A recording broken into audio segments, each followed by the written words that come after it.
Hello students, myself Nidhi Gupta from Gupta classes. Students, हम लोग कर रहे थे क्लास 8 का chapter number 10 reaching the age of adolescence.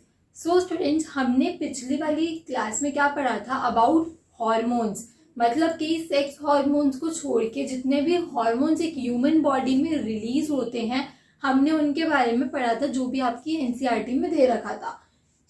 देखो, ये तो हो गया ह्यूमंस का कि वो लोग रिप्रोडक्शन कैसे करते हैं, बड़े कैसे होते हैं, उनमें हॉर्मोन्स का क्या रोल प्ले होता है। ठीक है, बट अब देखो, जो छोटे छोटे इंसेक्ट्स हैं वो भी तो रिप्रोडक्शन करते हैं, वो भी तो एक छोटे से बड़े में कन्वर्ट होते हैं, है ना।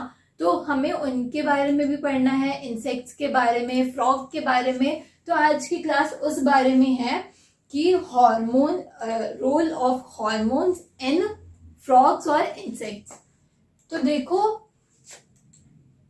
सबसे पहले सबको ये बात पता है कि कोई भी यंग वन होता है, अगर वो डिफरेंट स्टेजेस में ग्रो करता है एकदम यंग वन से टू अडल्ट, तो उसे क्या बोलते हैं, मेटामॉर्फोसिस बोलते हैं। तो यहाँ पे वही चीज बताई गई है, change from larva to adult is called Metamorphosis.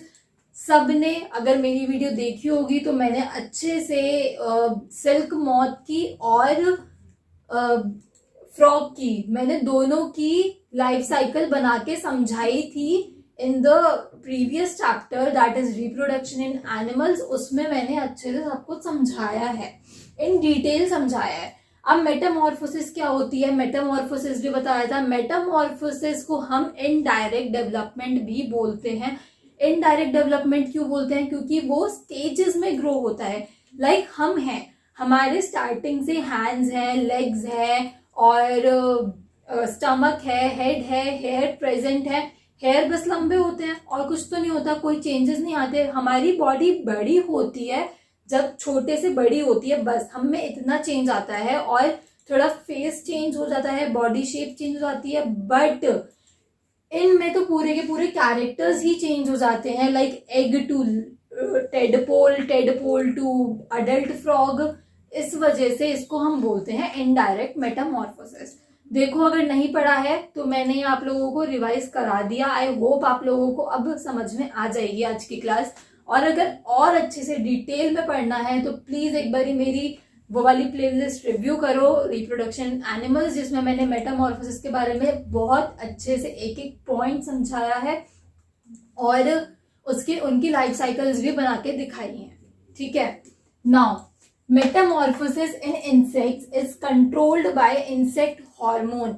अब इंसेक्ट में मेटामॉर्फोसिस कौन कौन कंट्रोल करता है, इंसेक्ट हार्मोन कंट्रोल करते हैं। इंसेक्ट्स में मेटामॉर्फोसिस का क्या मतलब है, अब इंसेक्ट का मतलब क्या हो गया, कीड़े मकोड़े। कीड़े मकोड़ों में मेटामॉर्फोसिस मतलब कि जब वो छोटे से बड़े होते हैं, लाइक अब देखो, जैसे कि जब हम छोटे से बड़े होते हैं तो हमारी एक एज आती है प्यूबर्टी, तो उनमें भी ऐसी एजेस आती हैं जिसको हम मेटामॉर्फोसिस बोलते हैं। एजेस को बस वर्ड रिप्लेस करके स्टेजेस दे दिया गया है, क्योंकि उनमें स्टेजेस होती है, उनका स्ट्रक्चर बिल्कुल ही अलग हो जाता है अडल्ट होने के बाद। वो स्टार्टिंग में होते कुछ और है और अडल्ट होके कुछ और ही। क्योंकि आप लोग, चलो ठीक है, आप लोगों के सामने लाइव एग्जांपल है, like this is the egg of the frog. Frog ने एग ले करा, ठीक है, ये एक फ्रॉग का एग है। उसके बाद वो ऐसी शेप में टेडपोल बनेगा, टेडपोल बन गया, फिर वो फ्रॉग बन जाएगा, है ना। तो ये एकदम आपके सामने है एग्जाम्पल। जैसे कि बटरफ्लाई का ले लो, कि पहले कैटरपिलर होता है, लार्वा होता है, कैटरपिलर में कन्वर्ट होता है, then butterfly, then cycle continues, है ना। तो इसी वजह से तो इंसेक्ट में जो ग्रोथ है वो इंसेक्ट हार्मोन कंट्रोल करता है। Now in frog it is controlled by thyroxine. मतलब कि देखो, अभी हमने पिछली वाली वीडियो में ह्यूमन हार्मोन्स के बारे में पढ़ा था, जिसमें हमने पढ़ा था एक थायराइड ग्लैंड होता है जो हमारे नेक में प्रेजेंट होता है, जो कौन सा हार्मोन रिलीज करता है, थायरॉक्सिन हार्मोन रिलीज करता है। ऐसे ही फ्रॉग में भी एक थायराइड ग्लैंड होता है और वो थायरॉक्सिन रिलीज करता है। बट यहाँ पे फंक्शन डिफरेंट है। यहाँ पे ये थायरॉक्सिन क्या फंक्शन कर रहा है, फ्रॉग में मेटामॉर्फोसिस का फंक्शन कर रहा है। अगर आप लोगों को नहीं पता चल रहा है तो इट इज का मतलब है यहाँ पे मेटामॉर्फोसिस,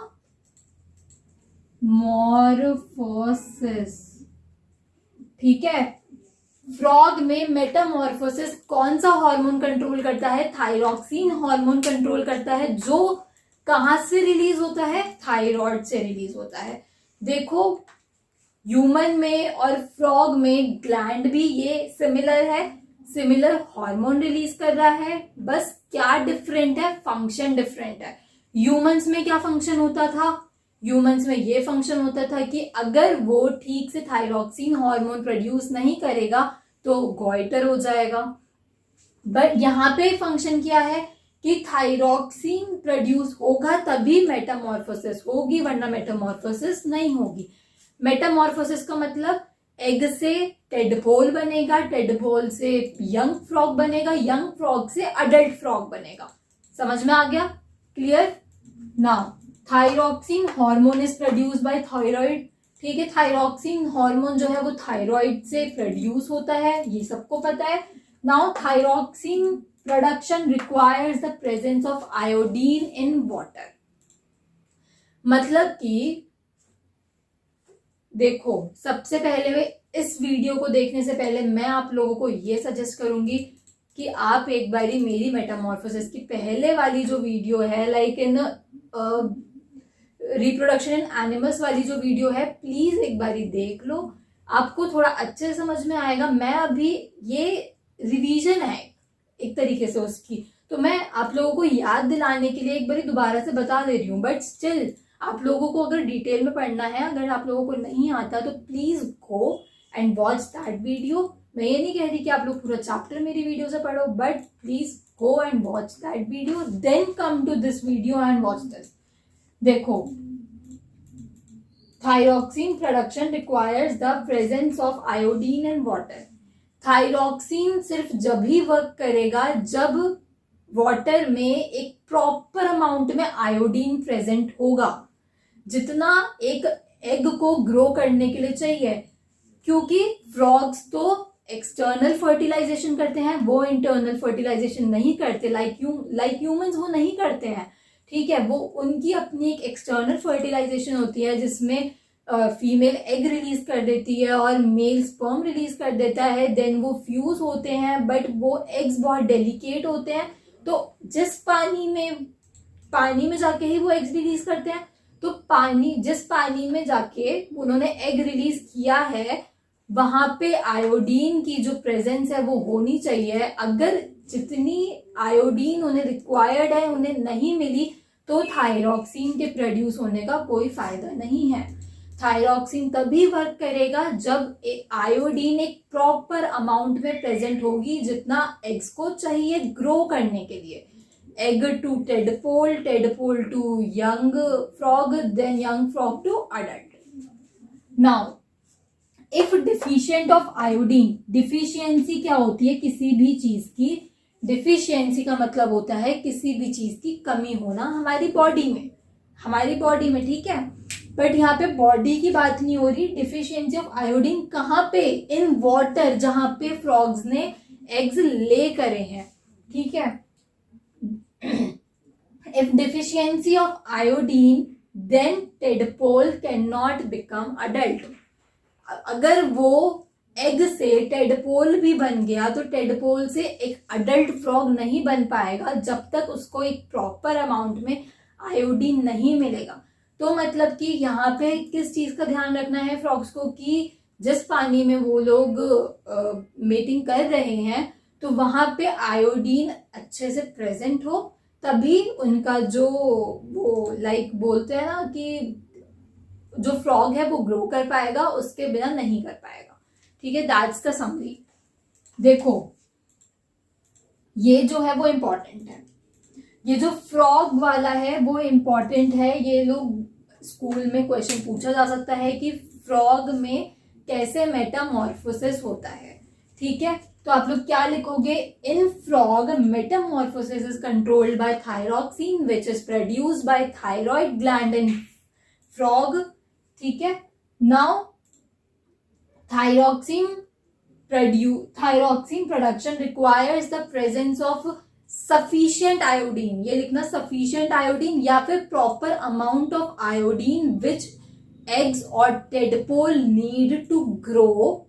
ठीक है, but if the deficiency of iodine takes place then the tadpole can not grow to the adult frog. ठीक है, या आपको पूरा लिखना है, थोड़ी सी लैंग्वेज जो मैंने बताई है उस पर थोड़ा ध्यान देना और लैंग्वेज चेंज करके ऐसे लिखना कि टीचर को अच्छा लगे पढ़ने में, क्योंकि हर एक चीज को स्पेसिफाई करके लिखना है एकदम। और एक बार ही एनसीईआरटी जरूर रीड कर लेना। ठीक है, बट ये वाला जो क्वेश्चन है ना, मेटामॉर्फोसिस इन इंसेक्ट्स, मेटामॉर्फोसिस इन इंसेक्ट कौन से हार्मोन से कंट्रोल होती है, इंसेक्ट हार्मोन से कंट्रोल होती है, तो ये 1 मार्क्स में पूछा जा सकता है। ठीक है, क्योंकि देखो स्टूडेंट्स, पास तो हर कोई हो जाता है, बट अगर अच्छे मार्क्स लाने हैं तो एक एक पॉइंट ध्यान में रखना पड़ता है। और क्या भरोसा टीचर का कि ये क्वेश्चन उठा के दे दे। देखो व्हाट इज मेटामॉर्फोसिस तो नहीं पूछेगी इस चैप्टर से, अगर क्वेश्चन आएगा तो व्हाट इज मेटामॉर्फोसिस तो वो तो पिछले चैप्टर का क्वेश्चन था, रिप्रोडक्शन इन एनिमल्स का। ठीक है, so now students I hope आप लोगों को समझ में आ गया। और अगर आप लोगों को कोई भी डाउट आता है तो प्लीज यार कमेंट सेक्शन में मेरे को बोल दिया करो, मैं आपका डाउट जरूर क्लियर करूंगी। और अगर आप लोगों को मुझे पर्सनल मैसेज करना है या कुछ भी मुझसे बात करनी है तो फिर इंस्टा पे एक चैनल की आईडी है गुप्ता क्लासेस 1019, इस पे फॉलो करके मेरे को मैसेज भेज दो, मैं जरूर रिप्लाई करूंगी अगर मैं फ्री हुई तो। बिकॉज मैं आजकल बहुत बिजी चल रही हूँ, मैं कुछ ज्यादा यूज नहीं करती, जस्ट वीडियोस, असाइनमेंट्स एंड पढ़ाई, बस यही सब चलता है। सो ठीक है, अगर मैं देखूंगी तो मैं पक्का रिप्लाई कर दूंगी। कोई डाउट हो तो फालतू के मैसेजेस नहीं प्लीज। ठीक है, अब अगर वीडियो पसंद आई हो तो लाइक, सब्सक्राइब और शेयर कर देना। Thank you. And students please अगर कोई भी डाउट हो तो एक बार बोल देना। और इससे पहले अगर ये वाली वीडियो देख रहे हो तो प्लीज एक बारी रिप्रोडक्शन इन एनिमल्स देख लो, क्योंकि वरना समझ में नहीं आएगा। यहाँ पे आप लोगों को क्या पता कि वरना कि वो लोग इंटरनल फर्टिलाइजेशन करते हैं, एक्सटर्नल फर्टिलाइजेशन करते हैं, वो अपने एग्स कहाँ पे ले करते हैं, कहाँ ले करते हैं। अगर मैं नहीं बताती कि वाटर में ले करते हैं और किसी को नहीं पता है, नहीं पढ़ा, तो ये वाली वीडियो देखने का तो फिर फायदा नहीं है ना। ठीक है, सो एक बारी अच्छे से रिवाइज कर लेना, नेक्स्ट वीडियो का वेट करो, जल्दी आएगी। Thank you.